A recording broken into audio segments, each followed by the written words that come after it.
Y mis disculpas, porque la programación superpone dos cuestiones. Bueno, voy a comenzar agradeciendo a Graciela Lixiali y a David Churbil la invitación y valorar su trabajo, porque los dos son activistas de la gestión cultural, en torno de la cual se logran difusiones, participaciones, encuentros, diálogos.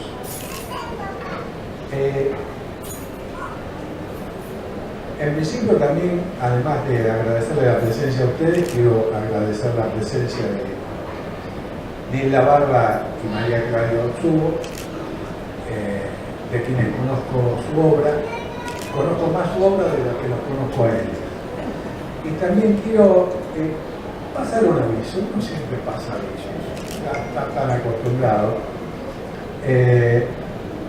Está también con nosotros Eugenia Limanski, que va a publicar de inmediato, ya ahora, su primera novela, Entre tanto, que también será objeto de nuestras lecturas. El título de mi exposición es El misterio de la luminosidad, la escritura poética de Nilda Barba y María Claudia Otsubo. Tiene un epígrafe que seguramente todos conocen, de Jorge Luis Borges, que dice: que otros se jacten de las páginas que han escrito. A mí me enorgullecen las que he leído.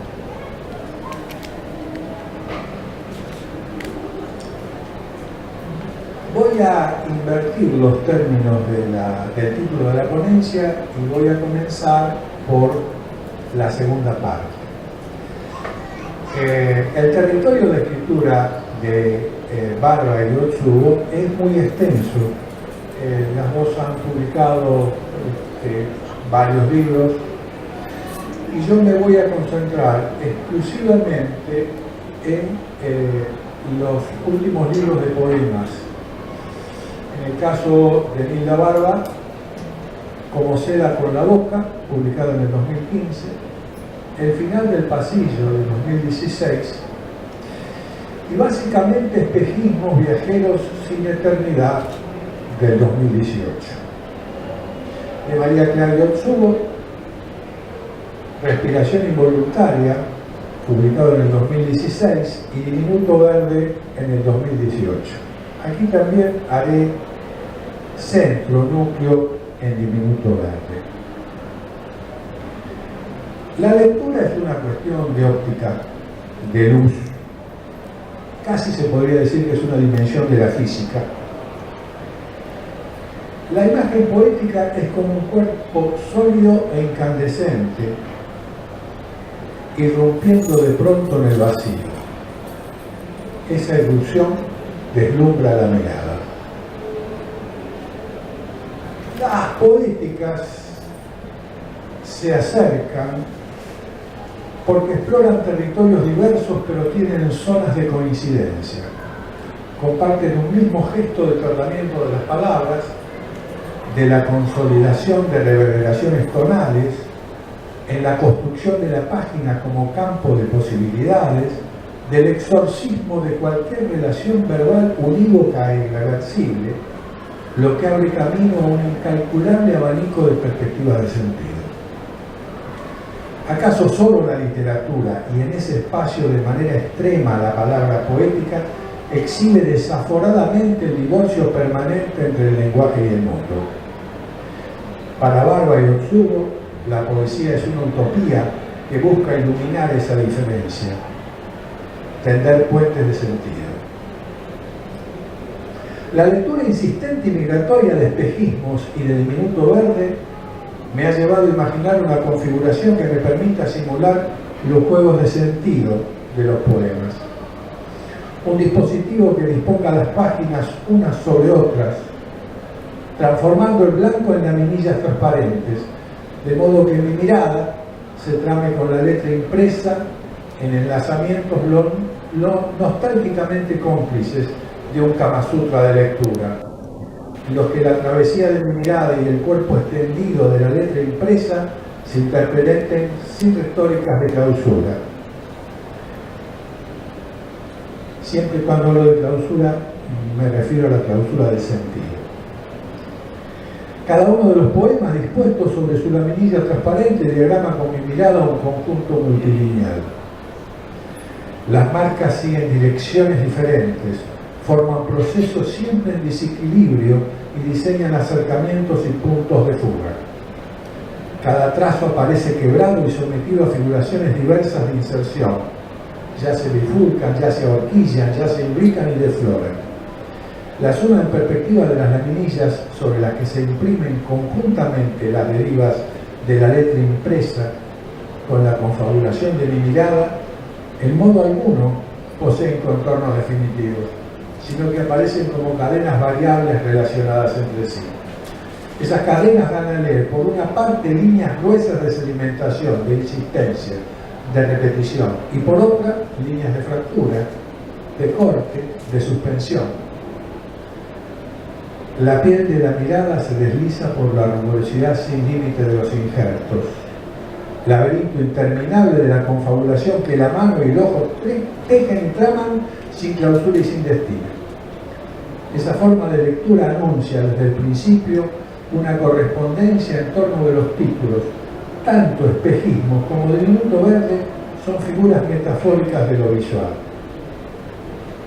Me detengo. La metodología que pienso es como si ustedes pensaran que la obra de un autor puede ser figurada como el mapa del metro de París, puesto sobre una laminilla transparente. Si superpusiéramos la guía de Borges con la guía de un escritor tan distinto como Rulfo, veríamos que puestas unas sobre otras, los dos coinciden en dos estaciones. Borges y Rulfo se cruzan en la estación Kafka y en la estación Dante. Solamente acercar Pedro Páramo a la Aleph nos confirma eso. Eso es lo que he tratado de hacer con espejismos y diminuto verde. Espejismo que tiene como subtítulo Viajero sin eternidad, se da a leer en una sugerente disposición que entrega a la mirada lectora al menos dos recorridos posibles. El texto aparece enmarcado por apartados señalados con números romanos, uno en tránsito, dos en espera, que solo constan de un poema cada uno. El cuerpo del volumen se presenta separado en 4 sesiones numeradas correlativamente, una afuera y entre paréntesis en el andar. Esto que yo tengo que decir entre paréntesis revela que son poemas que no se pueden leer oralmente, sino que exigen la mirada para producir el sentido. 2, adentro, después del reflejo. 3, sueños y vestigios, más allá de la vigilia. 4, puertos, viajeros sin eternidad. El conjunto de esos títulos pueden ser leídos tanto como una constelación, es decir, una forma diseminada de puntos que brillan con diversos grados de proximidad y que a veces dejan una estela que se apaga para reaparecer más tarde, y o alternativamente como por estaciones que marcan las diferentes etapas de una trayectoria a través del tiempo y del espacio. Esas travesías consisten en exploraciones que desde luego no se reducen al mero registro, esto es, a descripciones escénicas o afines, sino que se figuran experimentadas en hondura, como un viaje interior, un viaje sentimental o temperamental que se realiza simultáneamente con el viaje exterior. De esos puertos ahora zarpan y se pierden de vista. Es el ojo que percibe mucho más allá, el íntimo y silente destello. Ella se ve mirándose en el instante diverso y simultáneo del tiempo suspendido. Hay dos figuraciones líricas que ejercen una notable atracción en estos poemas de Linda Barba. Una es la del espejo, sobre la que sus textos operan un fuerte desplazamiento del sentido tradicional que lo asocia con la mera repetición del igual, a la analogía metonímica con el agua que refleja la imagen de Narciso. En cambio, en los poemas de espejismo, Viajeros sin eternidad, se describe un espejo que se puede atravesar. Hay un otro lado desde que las voces líricas, la de un yo y la de una ella, pueden revisar el pasado, estableciendo distinciones entre lo vivido y lo imaginado. La otra es la del final del pasillo, que también es una condensación espacio-temporal. El anuncio de un recorrido con una marca de término que señala la confluencia entre las dos figuras. La escritura se va urdiendo a través de gestos pacientemente recomenzados. Los espejismos del título que se originan y se propagan al transponer el espejo en la palabra poética de Nilda Barba dejan de ser un paisaje interior de la memoria y reaparecen como un territorio inexplorado. Las voces líricas, desde los que se profieren los poemas intensa y morosamente, se apoderan de comarcas desconocidas. La escritura, movida por el trazo de una delicada arqueóloga, da sentido imaginario al pasado, pero en tanto que palabra poética desvalija ese pasado de lugares comunes, dándole otra consistencia. El espejo de estos poemas no repite la identidad, sino que nombra la diferencia. El yo y el ella son la puesta textual de esa configuración. Las vivencias, tal como han quedado instaladas en la memoria, nunca tuvieron una existencia plena. En las figuraciones líricas de Nilda Barba se asoma un vasto rumor inteligible. El lector peregrino de su palabra se libera del peso de las imágenes acumuladas. Su memoria se torna ilusoria, recrea, reinventa un itinerario fabuloso. En cada fragmento de su texto se vislumbra un punto invisible, desde allí recomienza la escritura. En ese centro descentrado de una espiral inasible, que es a la vez el principio y el final de la desaparición de un sentido combinado a abandonar su identidad para ser otro a cada mirada.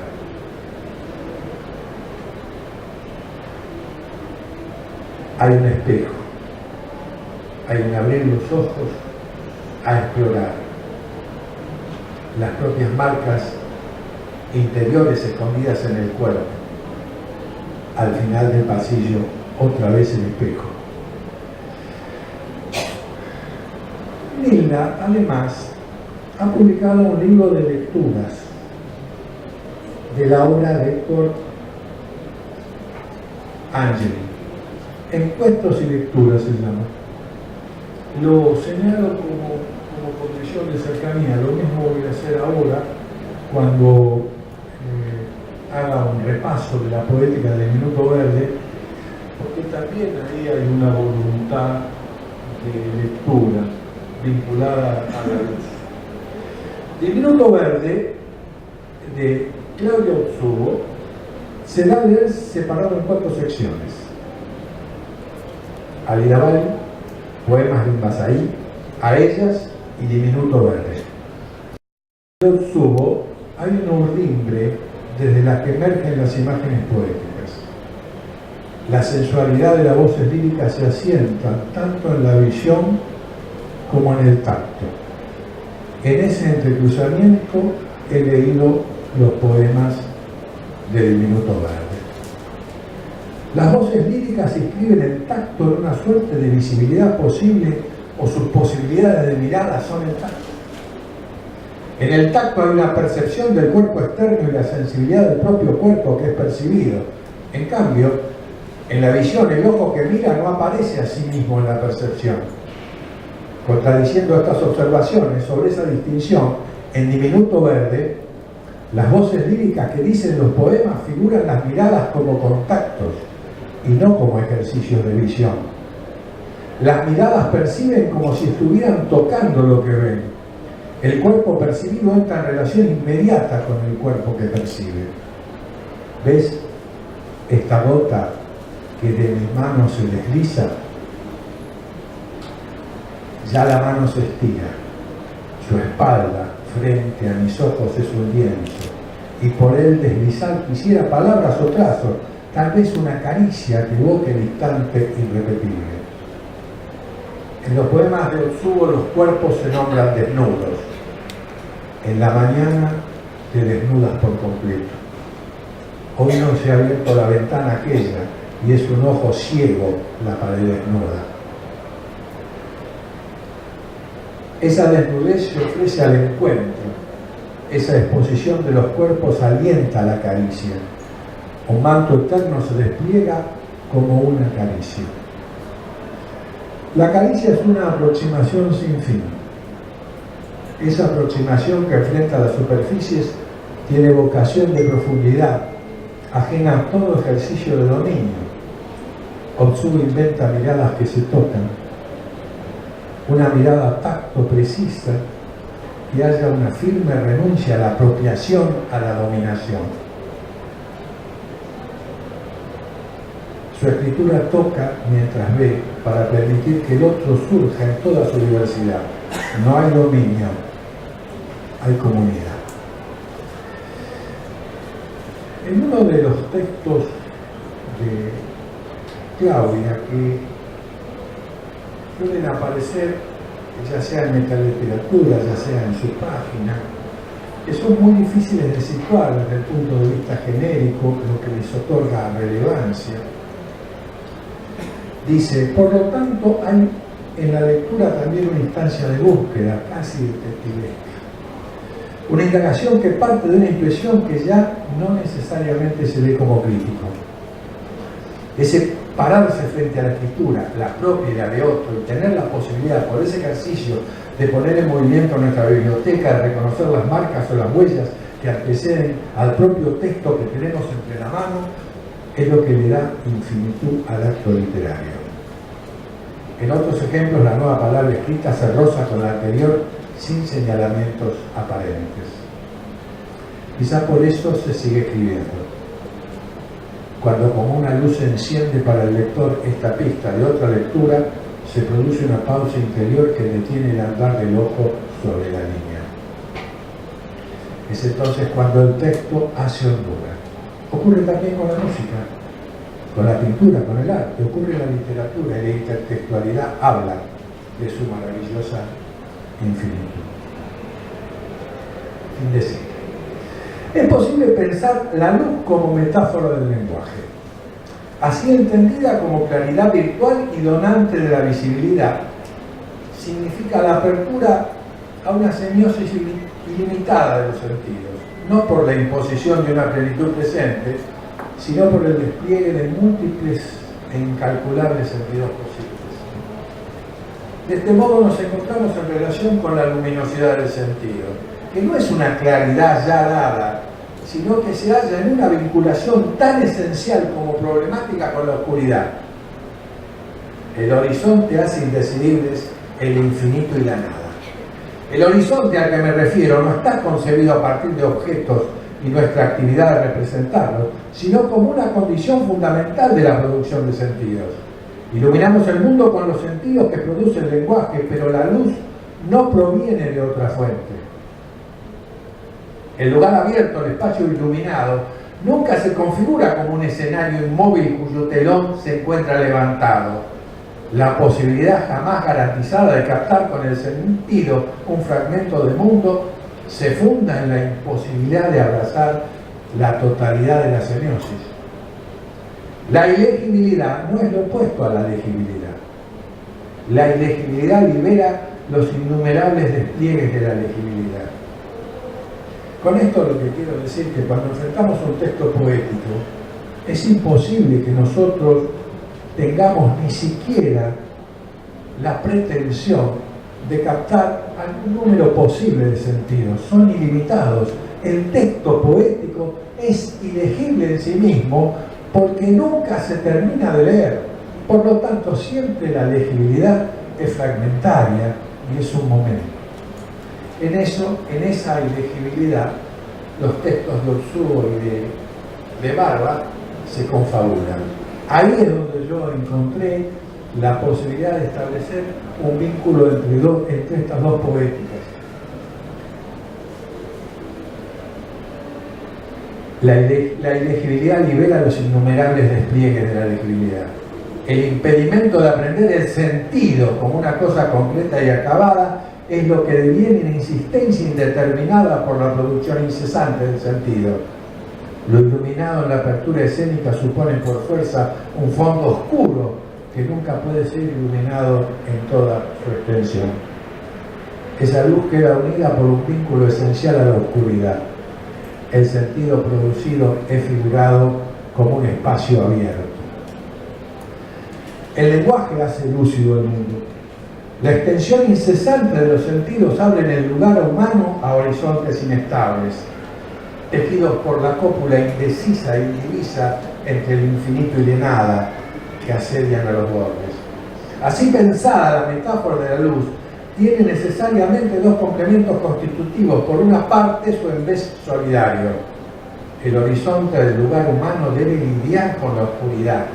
Y por otra, el sentido, para ser inteligible, exige una detención de la incesancia luminosa. Se hace entonces trazo. En ese pliegue, en esa rugosidad, emerge la sombra. Paragrama y paradoja, sucesivos y simultáneos.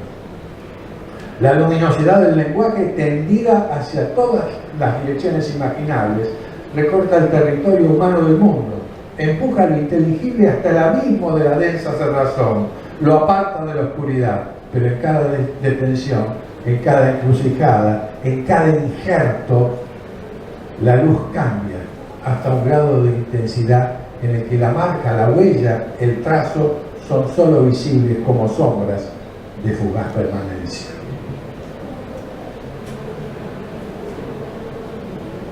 La luz a la que me refiero, la luz metafórica, la incandescencia, la luminosidad de los poemas de Bárbara y Otsubo, es la luz que ilumina la sombra, y la sombra está cobijada por los estereotipos. La palabra poética no se opone al silencio, se opone a los estereotipos. Y cuando el lenguaje poético encuentra esa fisura por donde vuela un rayo, una luz, ahí descubrimos en la densidad de la sombra el sentido. Giorgio Agamben piensa al ser humano como una máquina óptica. Giorgio Agamben es un filósofo italiano contemporáneo que tiene algunas referencias que a mí me han servido de apoyo para lo que vengo planteando. Uno de los aportes fundamentales de Agamben es la introducción de dos polos, uno humano o divino y otro natural o animal, pensando al hombre como un dispositivo bipolar. Su funcionamiento, por eso mismo, se caracteriza por articular y desarticular los dos modos que la constituyen. En nuestra cultura, el hombre ha sido siempre pensado como la articulación y conjunción de un cuerpo y un alma, de un viviente y un lobo, de un elemento natural o animal y de un elemento sobrenatural, social o divino. De tal manera que los dos elementos, el natural o animal y el sobrenatural o trascendental, en el caso de la máquina óptica, tal como nosotros la entendemos, son el ojo del alma, el ojo metafísico, y el ojo del cuerpo, el ojo físico. Cada uno con su luminosidad específica, una visión particular y una mirada propia. Por detrás del ojo del alma, funciona como modelo y paradigma, se encuentra el ojo trascendental. Por detrás del ojo del cuerpo, el ojo del animal. La máquina óptica, por lo tanto, articula e integra dos miradas dispares y produce, como un efecto de esa integración, una cierta imagen de lo humano. La palabra poética de Bárbara y Otsubo convocan el pasaje entre estos dos órdenes constitutivos de nuestra existencia. No hay fórmula, no hay receta, el destello de luz, la luminosidad del sentido, no se deja atrapar por una explicación que la reduzca a una causalidad o una determinación. Queda en el territorio incierto del misterio. No me crean cuando prometo algo, generalmente no prometo, pero esta vez voy a hacer una excepción y voy a cumplir con la segunda parte, es decir, ya me he referido a la segunda parte del título de mi ponencia, ahora voy a hablar de la primera. El término novela de misterio a menudo es utilizado como sinónimo de novela detectivesca o novela policial, es decir, una novela o cuento en la cual un detective profesional o aficionado investiga y resuelve un misterio criminal. Es bastante habitual que se vincule el policial con la actividad de los críticos que perseguimos criminales. Es verdad, es verdad. Las poetas que nos acompañan son criminales seriales. ¿Por qué son criminales seriales? Porque rompen con la ley del lenguaje que pretende nombrar el mundo.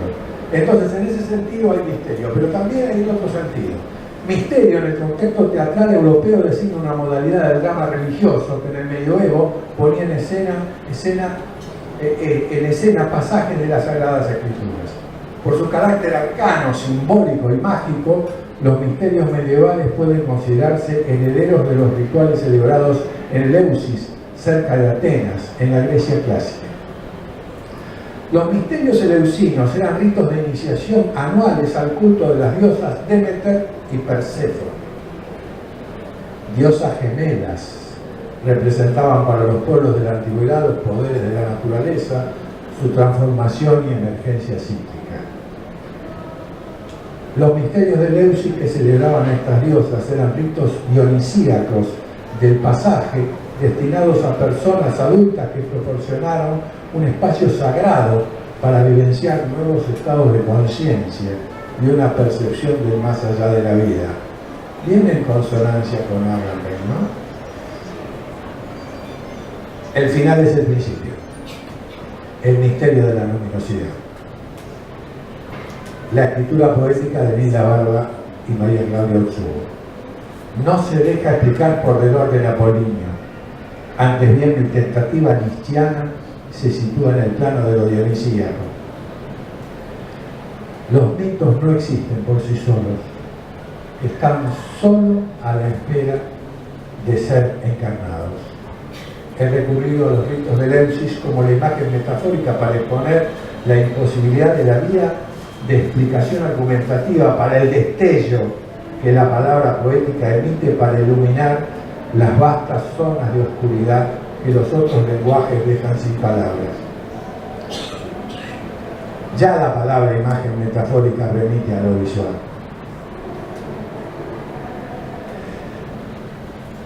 Esa idea de imagen metafórica atrae la atención entre luz y sombra.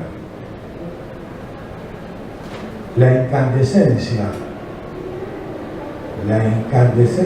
que quema la mirada. La incandescencia en Nilda Barba es la iluminación de una pasión que ha declinado y que es figurada como un espejismo.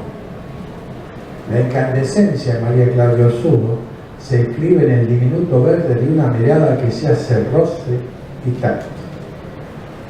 En estas poéticas, la constelación de imágenes de la luz hace posible nombrar la persuasión de la sombra, a lo que nos convocan estas escrituras poéticas. No sé si ellas, digo la escritura poética, es a la posibilidad de conjurar la sombra con la luz del poema. Gracias. Magnífica. Ahora, cuando uno escribe como poeta, después un crítico como él hace toda una exégesis de la obra, dice todo eso en la escritura y nos sorprende. Por favor, también vengan las depositarias de este estudio que ha hecho Roberto. Bueno, las tenemos que aplaudir.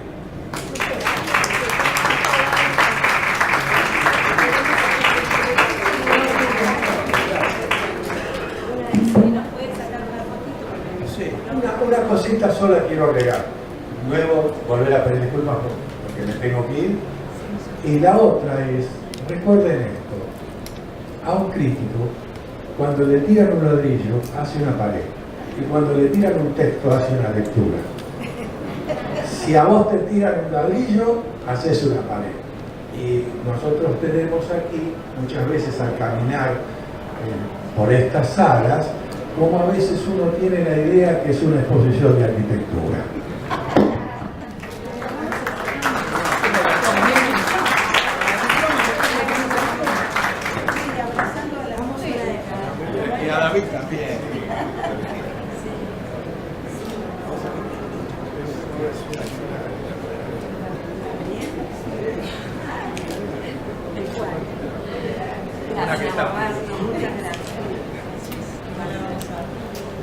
Le brindamos un aplauso, por favor. Gracias. Sí, no se sorprende, también crítico.